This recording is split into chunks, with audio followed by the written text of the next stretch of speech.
So just something to think about as well when building super fans is like, think ahead, make sure you're not signing a deal just to sign a deal. Get the right solution in front of the right people so they're going to be happy in the future. But I am the world's biggest super fan. You're like a super fan. Welcome to the Business Superfans Podcast. We will discuss how establishing business superfans from customers, employees, and business partners can elevate your success exponentially. Learn why these advocates are a key factor to achieving excellence in the world of commerce. This is the Business Superfans Podcast with your host, Freddie D. Ready.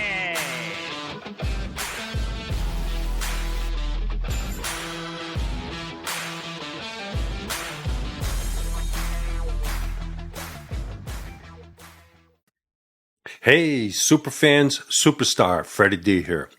In this episode 166, we're joined by Jason Bryll, founder of Parable Associates, a data service firm that helps healthcare practices finally make sense of the scattered, siloed data that slows growth and hides opportunities. Jason tackles a challenge almost every service-based healthcare organization faces, drowning in reports, tools, and numbers, yet still lacking the clear insights needed to improve operations and profitability.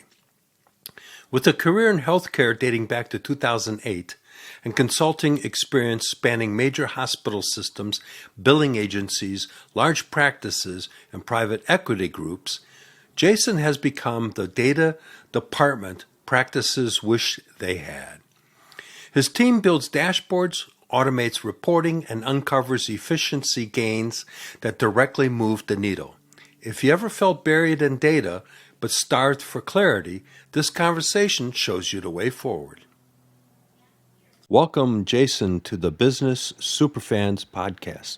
Great conversation that we had before we started recording. Welcome to the show. Just chalk it up to great people from the great state of Michigan, America's high five. Great meeting you, Freddie. Glad to be on the show. We had a good talk about some of the things that you guys are doing. I know that your background, you spent a lot of time early days in Tucson. How did you go from there working with the company you were working with? What's the story? How did that pivot take place? Well, the story of me being in Tucson, that was a completely different industry. So I was an intern at Raytheon in the missile systems division. The role I had there did apply to my career and starting my own business in analytics. I was a supply chain finance intern, and it was my job to build some exceptional Excel-based tools. We looked at supplier managed inventory and the cost of doing something internal compared to using a third-party vendor, and we ran it through this fancy calculator. And we paid homage to my alma mater, Michigan State. We called it the Spartan SMI tool. We worked on building that. What I had learned was I loved using Excel. I loved building a solution with a tool that some people may look at and say, oh, it's just a spreadsheet. It's just numbers on a page. It's good for a P&L. And it's so much more than that when you start applying different macros or other technical things to it. So I got into that technical space, but I was a finance major. Fast forward into when I got my first job, it was in a healthcare consulting environment. That was in 2008 when I first got my foray into healthcare. I was flying all over the country and I quickly became the Excel guru expert. Patient claims data, claims processing, denial data, all these things it takes to manage the finance and revenue cycle of a hospital. I transitioned that into learning SQL and database management, and I did business intelligence development. Ultimately, I said, how can I use these BI tools similar to Excel? How can I use this tool to solve a real world problem?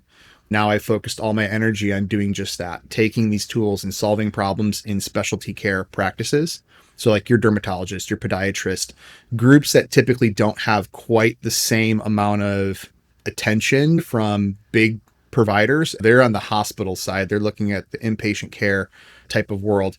But these specialty providers really, they got a lot of unique issues and challenges to solve. And so my goal is to help solve them for that group. Jason, a lot of people look at Excel as just I can create some nice little charts and stuff like that. The depth that it brings and the complexity of things that you can create with that platform, it's amazing because We had a company about 10 years ago, and we had a guy that we brought on as our COO. And that was his background, creating stuff in Excel. He came up with some amazing formulas and things that gave us the data for the business that we were in at the time. I never even thought that stuff was possible. For him, he was just a kid in Excel. Sounds like you had the same background as he thrived on all that stuff.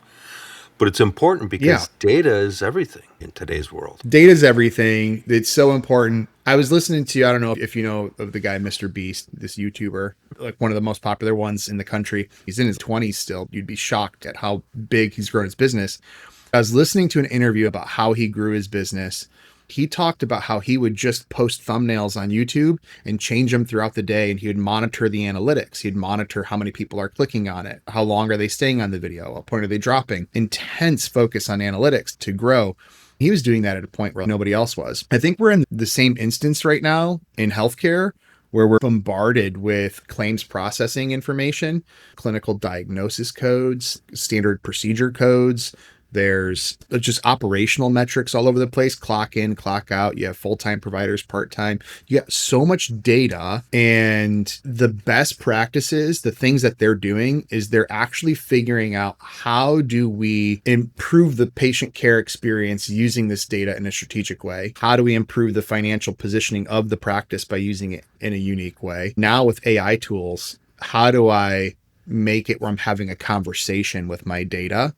If you have data, if you're doing these things and you start getting to a point where you have access to information, as a business leader, you're so much more comfortable and confident in the decisions you're making. You're just flying through what would normally take somebody like a month of indecisiveness, figuring out a problem. You're flying through it. When do I need to add a new provider? Do I have enough patients to actually grow my practice? What location should I expand to? Imagine you knew the type of economics by zip code and how many practices were already there of the same or similar specialty. If you have all this data at your fingertips, it makes it really clear. We need to expand right here. Just fantastic solution when you start using these tools in a unique way. It's a complete game changer because you're no longer winging it and going by gut. You're actually going through real data is giving you the insight and the intel of being able to make the strategic decisions. The reality is, I've said this before in the shows, there's three types of people. Those that make things happen, and so you're one of those people, you're making things happen, and the agencies that utilize these tools. Then there's the next group that are watching things happen. Well, in the meantime, the first group is going miles ahead. The other guys are on the sidelines watching what's going on. And you got the third group that goes, what's the word I want to use? What the muck is going on? Because they have no clue what took place. And they're clueless. And they go, what the heck happened? They're outside and the world is left. And their competition has crushed them of the tools that they're being available in today's world. If you don't harness them, you're not even in the game. I'll give you a practical way of just in my own business, not necessarily specific to healthcare. I started to kind of drink my own Kool-Aid and I was like, man, as a small business, I still need better analytics. I can't just be winging it. I founded Parable in 2018. You do have to start finding yourself with your analytics and so on. I started looking at the revenue I was generating per account and how much I was paying for my staff. And I started doing these basically at a project or client level. It provided a lot of clarity to me that I can't bring in the best talent possible given the rates that I had. I built a lot of the business as an early solo founder that would accommodate my own income, but wouldn't necessarily pay for adding staff or building a true business or overhead. Just by going through the profitability at a project level was really insightful. Now we're layering in things like lifetime value of a customer. And we're comparing that to client acquisition costs. I'm stair-stepping into all these different analytics for my business. Size-wise, we're at 45 FTEs right now. So we went from myself alone in a closet in 2018 to a decent-sized business at this point and growing. I'm very strategic around utilizing the data. I started with something that I could manage, I could measure, which was that profitability. Now I'm looking at, okay, well, I don't really have a lot of churn, so that's great. So now my lifetime value of a client, now I have that. I can look at the lifetime margin, which is critical. And now it tells me, Jason, you can actually pull the lever and ramp up harder on advertising and marketing. Because if you land an account, you're good for a while. You got some runway. I didn't look at it that way. I was just trying to survive every single day as a small business. The more I step back and look at the data, the more clarity I have around like, I am actually okay to spend money on marketing because I'll make it back. There's an ROI to it. Let's take a quick pause to thank our sponsor. This episode is brought to you by our friends at Ninja Prospecting, the outreach team that makes cold connections feel warm. Here's the deal. Most service business owners are drowning in spammy DMs and cookie-cutter LinkedIn messages that never get a response. Sound familiar? Ninja Prospecting flips that script. They craft human-first outreach that actually sounds like you, and more importantly, gets results. No bots, no fluff, just real conversations that open doors. If you want to stop wasting time on dead-end messages and start filling your pipeline with qualified leads, talk to my friend Adam Packard and his team. Head over to ninjaprospecting.com to schedule a chat today, and be sure to mention you heard about it right here on the Business Superfans, the Service Provider's Edge. And hey, if you're the kind of person who likes to get started right away, you can join their free community at school.com/ninja 7704. It's packed with tips to maximize your connections and start making the right new ones. All right, let's get back to our conversation. What you're doing is you got yourself, everybody starts out in the weeds because you got to do the work, you got to put it together, you got to get it rolling. And I want to reemphasize this for our listeners is that started looking at the data, and then that started giving you some better business decisions. And when you brought on your first person, that freed you up to pay attention on some other things. And now you're more working on the business than actually working in the business. That gives you that luxury of being able to say, okay, let's take a look at this from a strategic standpoint, and you're not winging it, you're not reacting, because you can say, okay, I've got the runway to pull the trigger on this thing, and I'm going to be okay because we've got the momentum and the finances to back that up. A lot of businesses don't do that. Unfortunately, we got cash in the bank. How much do we got? Oh, okay, we got this. We'll go. That's how it flies. You know it, and I know it. Yeah. And all of a sudden, oh man, we shouldn't have spent that because we got this other bill. I mean, the data can provide clarity. The reality is, in a business, to the point of like how much money's in the bank, there is a certain pie chart, and you distribute how much of the budget you can go in each direction. That is a real thing you have to worry about. But if you have the information, not just have it. I think every business has way more data than they realize. But if you start utilizing it, aggregating that information and actually looking at it, you'll have more clarity over where does that last slice go? If there is anything left in the bank, hopefully there is, then where do I apply it that gives me the most leverage as a business to continue to grow? If you don't have anything left in the bank, you need to take a step back and figure out why. So it's just as important to take a step back and look at your data. Sure. Where is it going? I've been on both sides of that. I think every entrepreneur who's been in the game for a few years has played in both sides of, oh, I got a surplus, or I don't know where it's all going. Or all of a sudden you go, where did it all go? What happened? Yeah. So let's talk a little bit what it is that you guys do for the healthcare industry specifically. We work with large specialty practices, like I had said earlier. Typically, it's anywhere from 20 to 200 providers. What I saw happening in the industry was there was a lot of roll-ups. Providers that were either retiring or planning to retire were deciding to give equity in their practice to another entity or larger entity. We saw this giant movement of all of a sudden somebody that was 20 providers in a partnership became 50, 60, 70 as they started this acquisition. A lot of it being regional, not all, but a lot of it. We work with podiatry groups, orthopedics, orthodontics, and dental, and we see it across the board in healthcare.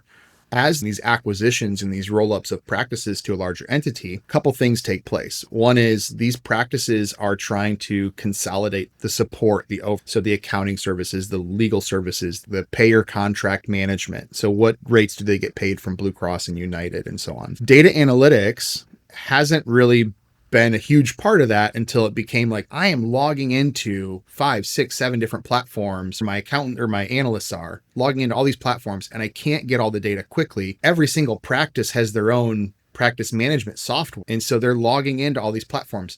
We said, okay, let's help them build a data warehouse. And so we use Microsoft Fabric. We've used Databricks, other platforms as well, but we see a lot of movement in that direction right now. We help them implement a data solution where we actually pipe data in from practice management We can see all their patients, their claims, their family history for clinical decision making, for financial decision making operations. But we can also pull in their accounting data, their time entry for their employees to clock in, clock out, schedules. Now we have it in a warehouse. What makes us different, what gives us super fans, is we have been able to think about the problems they have in healthcare. Here's a quick example. In the urgent care space, I love the urgent care space, by the way. I think it's more like quick access, similar to primary care. There's different things there. I've heard this term on-demand care. I absolutely love it. And I think they should lean more into it. It's on-demand care. Before I got into the analytics side, it felt like it should be like an emergency department, but it's not. You can do some suturing and things like that, but it's not as comprehensive. One of the challenges is you don't know how much to staff because it's on-demand care. It's urgent care. We used all the data saying, here's the historical volumes from the past year. So now we see seasonality, cold and flu season are significantly higher. So plan on adding more staff, more nurses or nurse practitioners to your staff on a certain day or a certain month. We're able to help providers staff appropriately, look at clock in, clock out. We're using that historical data to drive these results. The list goes on of all the other solutions. In ophthalmology, we helped an organization know how many active patients they have. So when they wanted to add providers, they were able to add 6 providers and fill their schedules in 30 days. Brand new providers, didn't have a whole like no marketing campaigns like needed. They were able to move people around and fill their schedules, creating instant ROI, which is not normal to add a brand new provider fresh out of school and fill their schedule that quickly. We were able to help them make sure they had the right amount and knew how to move the patients around to accommodate filling that schedule. What you're doing there, I'm going to repackage that a little bit, is that on-demand, urgent care / on-demand, I agree with you, it should be just on-demand. It's a much better name. Yeah. But because you leverage the statistics so that they would know how to staff, what you made is now the experience for the patient coming into that on-demand place is a much better experience because they're not waiting 3 days to go see somebody. They're getting in right away. They've got the proper staffing. So that location, people start becoming super fans of that location and start telling all their friends that, hey, you got something that's up, you got to go to this location because they got staff. You don't want to go down that place down the street because there's nobody there and you're going to wait for 3 days. You're helping that agency look like a rock star, create super fans of the patients that come to there. The agency is now looking at you as a super fan of what you're doing because you've helped transform that business. So it really is all intertwined, and that's some things I try to explain to people, that it's all tied together. The whole ecosystem is really tied together, and what you're doing is you're really I want to use the word glue in a sense that helps make that happen. Yeah. Actually, more of a compass. Absolutely. You're more of a compass. I'll tell you an analogy that I use. We'll stick with the urgent care because in that setting, if you don't have enough staff, if you didn't plan appropriately, your waiting room times are going to go through the roof, and you actually get the opposite of that super fan. You get somebody who's going to just dog you on social media. I've been waiting forever. The waiting times are awful. Being as accurate as possible helps tremendously to reduce those waiting room times and that type of experience. It builds super fans and positive movement. What I do a lot of times is I use these stories and I say in our sales process, I'm like, look, you probably have really good people in your practice. You have people that are motivated clinically to do the right thing by the patient. You got front desk people that are willing to educate and help patients manage, like, oh, I don't understand my insurance card. I just don't even know what a copay coinsurance is. So you have people that are willing to help. You have really good people. The way that I view it is we're like the tools that James Bond uses to be more successful as a superhero, right? We're the utility belt for Batman. You have great people, but they're so much better when you give them the tools to be successful. We just happen to be one of those tools that can help your team become that superhero they're destined to be. It's a complete game changer because now the agency everybody's motivated because now the team that's the front line, the receptionist that takes the person, registers them and all that stuff, their attitude is much better because they can do their job and have the data. And that transcends to the experience for the patient coming in versus them unprepared, not knowing what's going on. Even though they want to do good, they have no access to data. So it goes in the wrong direction very quickly. Yeah, absolutely. So we're talking about the registrars and so on being motivated and having the right tools. But another thing, if you're a business listening to this or somebody and you're thinking like, I have all these tools, they're really great, but nobody's really utilizing it. I'll tell you one thing that's worked well for us to also build superfans when we're building a project. If you're a consultant or if you have a brand new solution coming in, chances are there's probably some detractors who are like, I could have told you this, or we could have built that. But if you start working with people throughout the process, what we do is we designate a subject matter expert. So when we're implementing these solutions, we actually have somebody who's well respected in that practice working with us. So as we build a dashboard, a report, as we create a KPI or key performance indicator, we have somebody who's part of that process. Yes, we're doing the coding, creating the visual, but they're essentially helping with the QA, the user acceptance testing. So when we deploy it, we instantly have a champion, somebody who's well respected within that practice on our client side. That's been critical for us in building superfans and getting adoption. Having somebody in the practice say, oh, I actually worked with Parable to help build this out. I work with Jason and his team. I highly recommend finding that internal champion, not just in the sales process, but continue that forward into the actual deployment of whatever your service or solution client. That's one of the things when I was selling manufacturing software years ago.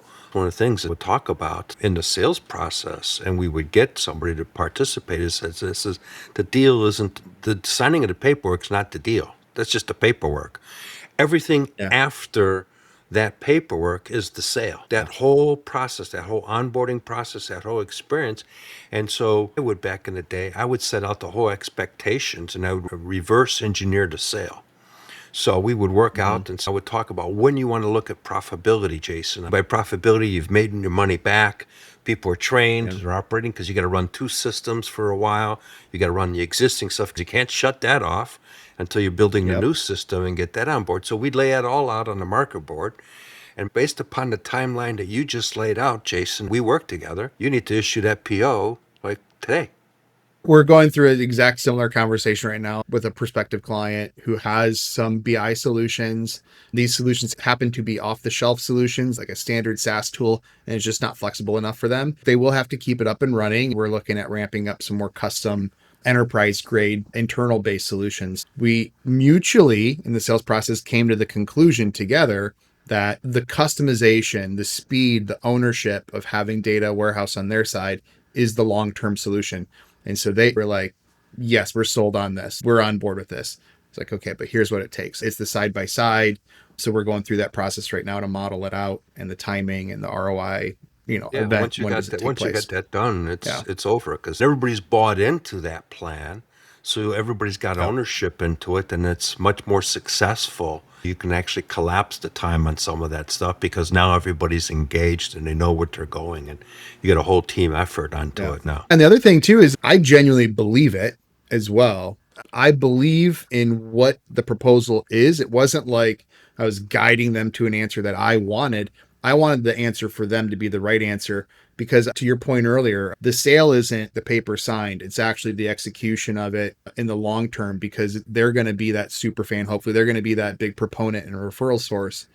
I don't ever want to get somebody into a deal that they regret. There's certain clients that we don't work with and we tell them we're probably not the best solution for you because of whatever the reason, size, budget, whatever it is. In that process, I'm thinking ahead to, are they going to absolutely be in love with the services that we're providing for the rate that we're providing it at? I think about that in advance. I genuinely believe in it. I 100% believe this is exactly the right solution from what I've seen in the past work well for others.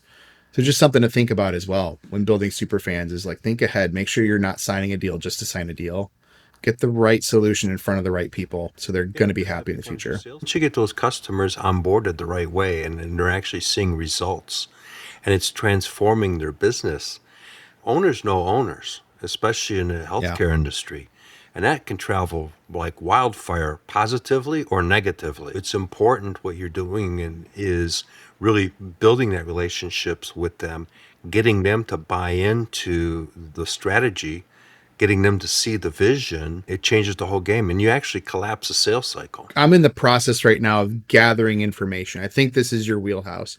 But in that process, how do you incentivize a sales team to align the right level of service as compared to percent of top line, sell as much as you can, even if it's not the right fit.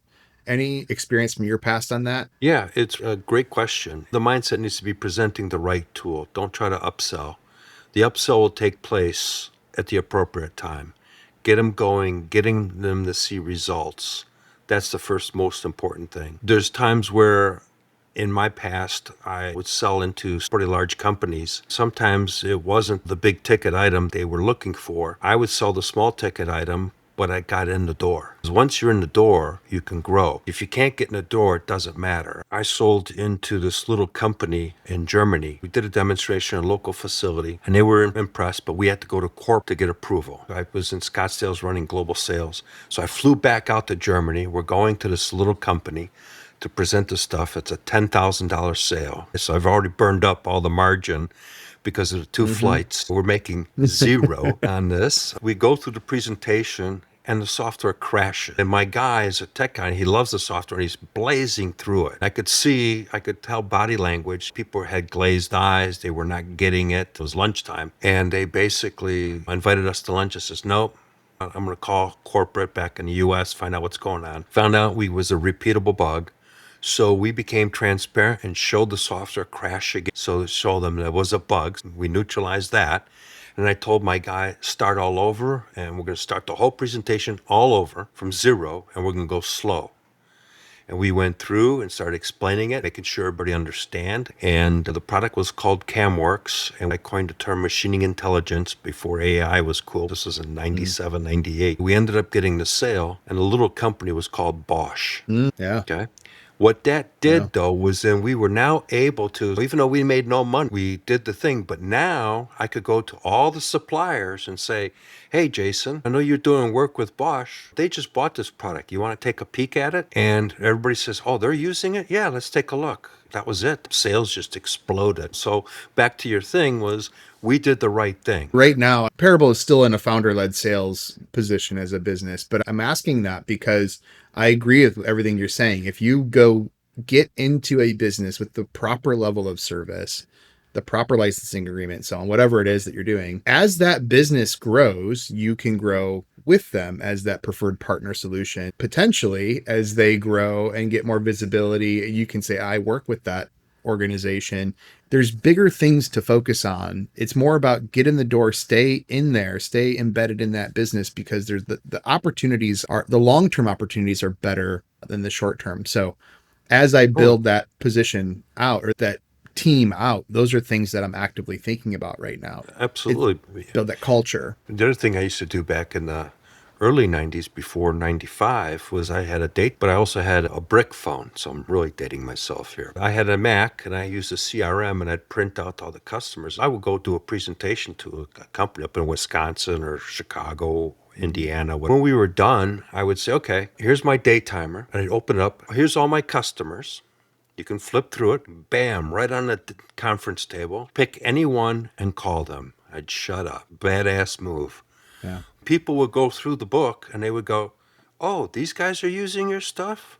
John? Yeah. They'd flip the next page. Those guys are using you too? I know Steve. They'd flip through the pages a couple times and go, you know what? I'm good. I don't need to call anybody. What do we got to do to get this wrapped up? And the sale would be done because of the references that I had and the fact that I had a ballsy move to say, I'm confident. Yeah. Confidence is very important, that they're all referenceable. Call any one of them. We lean heavily into that same type of concept where specialty groups, they do network incredibly well. They have specialty-based organizations or groups in ophthalmology, podiatry, dermatology. They have conferences and events, and that reputation is key. What I've noticed in sales is the easiest sale is the referral. Lean heavily into those relationships, lean heavily into building those super fans through different strategies, maintaining those relationships, because that actually lowers my cost of new client or new customer acquisition. Sure. Because I don't have to spend a crazy amount on paid ads on Facebook, Instagram, and LinkedIn to get my next lead. I usually just have to figure out how am I connected to this new practice or this practice I haven't spoke with, and going through and saying, oh, well, my existing customer or somebody I'm networked with, like there's an affiliation there that I can lean into. It's sometimes you have to shut off the business part of you and actually become a person, spend time having conversation with people. I mean, one of my biggest super fans was a shop in Rockford, Illinois. When the guy was going through a divorce, I went in on business to talk, and I could tell his demeanor was off. And he, what's up, Bob was his name. And he says, my wife filed for divorce, all stuff. Oh man, I'll take you out to lunch. Let's go have a beer or two. And I sat there and listened to what was going on. I flipped the business hat off and put the friend hat on. Those are things that you need to do to really build those relationships. And the other thing I tell people is recognize your customers and your key people on their birthdays. It's one of my other sayings. The little things are really the big things. And sending a birthday card to a customer, especially the decision maker, is huge because that's probably the only card that they got. That's an easy one, and it's so true. I'm not even kidding right now. My team, they all appreciate me. They say the nicest things and so on. But this past year, they actually did forget me on my birthday. And we do a really good job on Teams of like, hey, happy birthday. This is internal, not with clients, but like, happy birthday. We send little GIFs, like not GIFs with a T, but GIFs like the images in our Teams account, funny things back and forth. Then I got skipped over because I'm not on somebody's calendar, right? Usually managers have their team member, but not in reverse. They're not going to do that this year, apparently. It's not me saying like, oh, you skipped me, guy. I didn't say a thing. It was like a week later and people realized. Point is, I'm a business owner. I didn't get a card. So there's a lot of truth to that. You will differentiate yourself. It's old school, but old school works and people forget. They send a text message, an email. It's nice, but look, somebody sent me a card. The other happy half birthday. Where's it at? It's on my desk. Okay. Yeah. Bingo. Yeah. So that's how you change the game and create super fans. Super fans will stick with you through thick and thin. Look at the Chicago Cubs. Yeah, I'm a Tigers fan, but we're having a run right now. But there is a stint the past few years, 100% in building those relationships. I was just recently having another conversation on that topic. Things I maybe would have done earlier in my career is invested more heavily into relationships. I was very heads down, produce the best work output, make the best Excel spreadsheet, make the best database. And all that did help me tremendously. But I did admittedly say, I'm going to work nights and weekends on database stuff. And I didn't go to the dinner. I didn't go to the social event. I was a workaholic and wanted to focus on that. I will tell you that those that did partake in those events are now executives of these large organizations. They made friends with some of the private equity groups that are then putting people in positions of leadership at these roll-ups. Everything worked out fine for me, but it would have been easier if I had spent the time and energy building those relationships, even before I knew I wanted to be an entrepreneur and start my own company. It would have really benefited me to build those because the people you are interacting with, even early in your 20s, generationally, they're going to grow into leadership positions. Somebody build those relationships, as many as you can, as many deep relationships as you can, maintain them, and it will help you tremendously. So I wish I had invested more. I'm doing it now, but I wish I had invested more in those types of things. The birthday cards, going out to lunch, those types of things are very doable and worth the investment of time. It's small money, but the return is huge. You can't really put a dollar amount on the return because that goodwill just transcends to everybody. Absolutely. A great conversation, Jason, as we get closer to the end here. How can people find you? The best place to find me and reach out, I'm very active on LinkedIn. So if you look for Jason Bryll on LinkedIn, Bryll, that's the best place to get a hold of me. I will personally respond to everything that comes through. And then the best place to schedule a meeting with our business is go to parableassociates.com. That's Parable, parableassociates.com, and fill out our contact form. Make sure that that's in a show note. Great conversation. Definitely would love to have you back on the show down the road. Probably talk about this for at least another few hours. There's so much we didn't cover when it comes to growing your business, building super fans, specific strategies. I would love to at some point reconnect. Yeah, continue the conversation. Good conversation. Yeah. Thank you so much for your time. What a powerful conversation with Jason Bryll.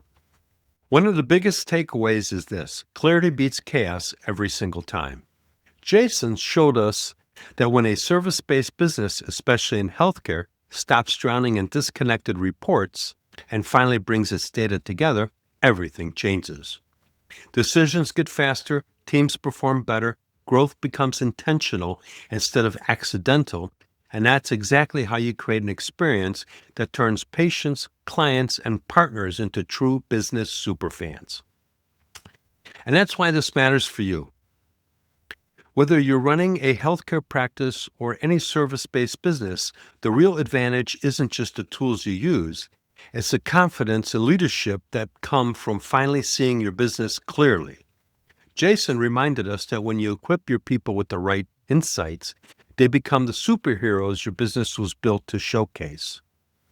If you enjoyed today's conversation, make sure to hit subscribe so you don't miss future episodes.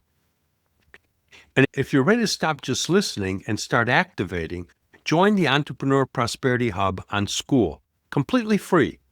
The moment you join, you'll be surrounded by other service-based entrepreneurs who are leveling up their people, process, and profitability so they can finally step into true prosperity. Join us here at school, school.com/eProsperity Hub, and inside, you'll get access to conversations, tools, and weekly growth plays that help you shift from doing everything yourself to leading a business that works smoothly, predictably, and profitably. Thanks for tuning in today. I'm grateful you're here and part of the Business Superfans journey. Every listen, every action you take gets you one step closer to building your own superfans. Remember, one action, one stakeholder, one superfan closer to lasting prosperity. We hope you took away some useful knowledge from today's episode of the Business Superfans Podcast. Join us on the next episode as we continue guiding you on your journey to achieve flourishing success in business.